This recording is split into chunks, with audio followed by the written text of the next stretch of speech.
Aujourd'hui, j'ai 68 ans et je me souviens. J'avais 12 ans, un enfant de la campagne, des montagnes vosgiennes, où mon petit village de Bretno nichait entre les massifs. Mon univers était simple, rythmé par les saisons, les odeurs de la terre et les sons joyeux de notre maison. Un jour, alors que nous déjeunions tous ensemble autour d'une grande table, mon frère, mon aîné de 12 ans, m'a invité à passer quelques jours chez lui à Strasbourg. Cette proposition a résonné dans ma tête comme s'il s'agissait d'une aventure extraordinaire. Il vivait là-bas, en ville, dans un appartement qu'il partageait avec son épouse. Pour moi, c'était une première. Quitter les montagnes, quitter mon cocon pour découvrir cette ville lointaine, presque exotique. Son appartement était chaud et douillet. Tout y était différent. Les meubles, les étagères, pleines de ding toys, l'atmosphère et surtout la musique.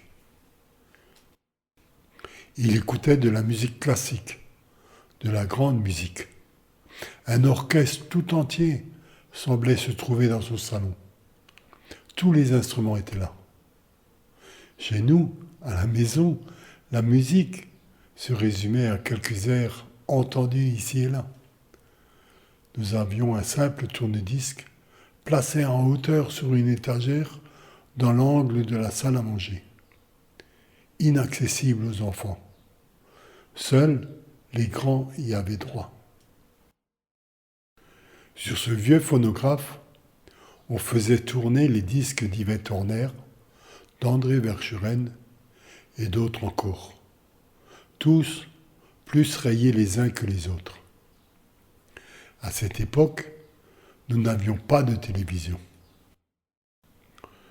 Le vieux poste radio à lampe avait été remplacé par un poste portatif à transistor.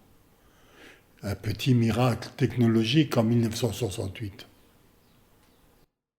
Ce transistor était posé en hauteur, sur le réfrigérateur de la cuisine, hors de notre portée.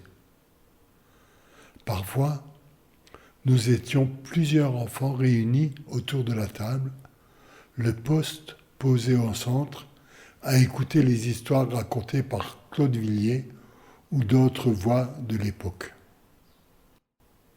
Et chaque jour, le même rituel. Écouter le jeu des 1000 francs, animé par Lucien Jeunesse, devenu plus tard le jeu des 1000 euros. Mais chez mon frère, c'était tout autre chose. De sa chaîne hi-fi, le son s'échappait par de grandes enceintes. Il emplissait la pièce, et chaque note me traversait le cœur. C'était si beau, si neuf, si bouleversant. Certains accords semblaient parler directement à mon cœur, à mon âme. Mes yeux s'humidifiaient sans que je ne comprenne pourquoi. Peut-être était-ce le poids d'une émotion trop intense, trop pure. J'aurais voulu que cette musique dure toujours. À mes yeux d'enfant, mon frère était un dieu. Grand, droit, fort, sûr de lui. Et il avait une voiture, une R8 Major. Tout en lui respirait la confiance et la puissance. Être à ses côtés me faisait me sentir invincible, comme si rien ne pouvait m'atteindre. Un soir, il m'a amené en ville, place Kléber. Il faisait froid, ce froid sec qui mord les joues. Les lumières de Noël scintillaient partout. Je n'avais jamais rien vu d'aussi beau. Les décorations, les vitrines illuminées, les gens emmitouflés dans leurs manteaux d'hiver, tout semblait sortir d'un rêve. C'est là, place Kléber, que mon frère m'a acheté mon tout premier cornet de marron chaud. Je m'en souviens comme si c'était hier.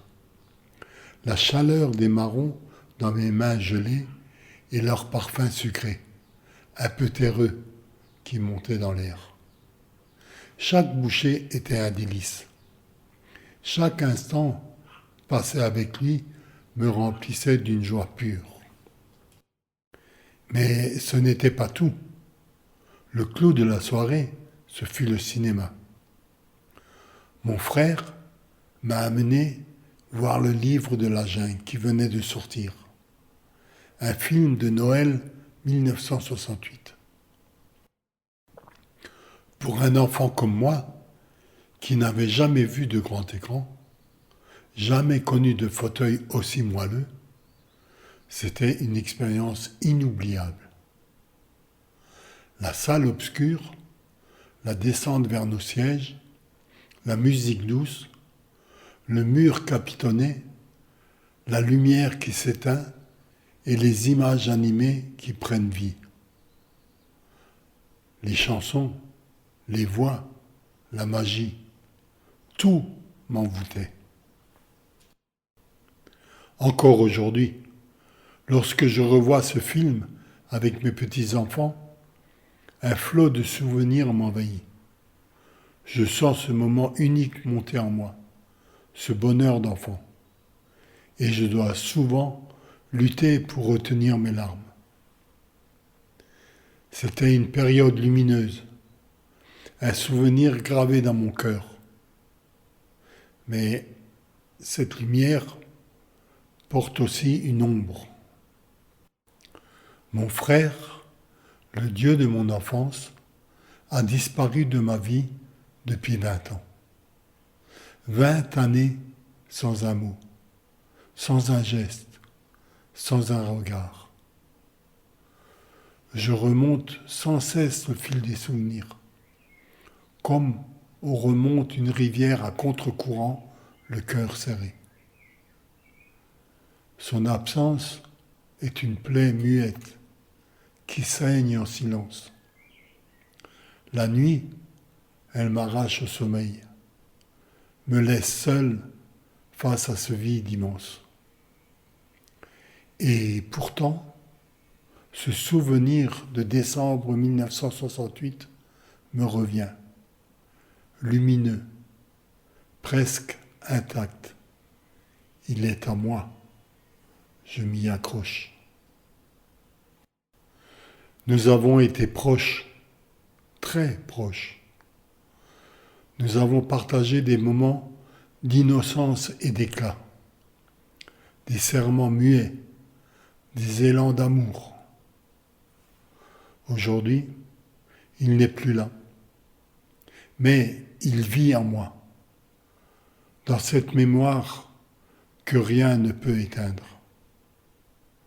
Comme un trésor enfoui dans les décombres, que même 20 années de silence n'ont pas pu ensevelir.